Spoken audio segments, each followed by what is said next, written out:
करवा चौथ व्रत कथा। मित्रों, अगर आप इस पवित्र कथा को सुन रहे हैं तो पूरा सुने। बहुत समय पहले की बात है। एक शाहूकार के 7 पुत्र और एक करवा नाम की पुत्री थी। सभी भाई अपनी बहन से बहुत प्यार करते थे, यहाँ तक कि पहले वो करवा को खाना खिलाते, फिर स्वयं खाते।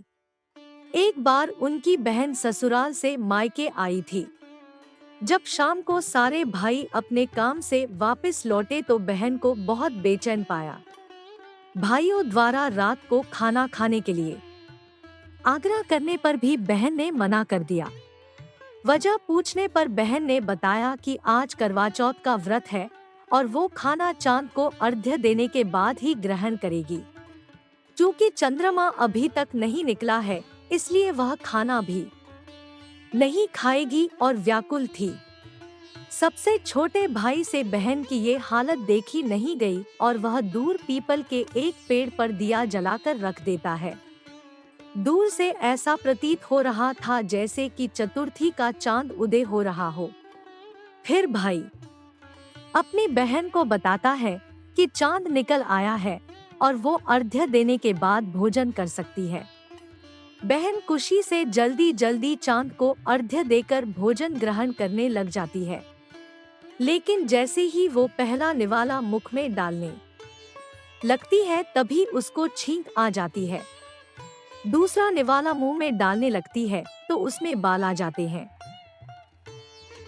और जैसे ही वो तीसरा निवाला मुंह में डालने लगती है तभी उसको अपने पति की मृत्यु की खबर मिलती है। वह एकदम से बौखला उठती है और अपनी सुध बुध खो बैठती है। उसकी भाभी उसे सच्चाई से अवगत करवाती है कि किस तरह उसका व्रत गलत तरीके से तोड़ा गया, जिससे देवता नाराज हो गए और उन्होंने ऐसा किया। सच्चाई जानने के बाद वह निश्चय करती है कि वह अपने पति का अंतिम संस्कार नहीं होने देगी और सतीव्रता से उसको पुनर्जीवित करवाएगी। पूरे 1 वर्ष तक वह अपने पति के शव के पास बैठी रहती है और उसके शव पे उगने वाले सुईनुमा घास कोड़ो एकत्र करती रहती है।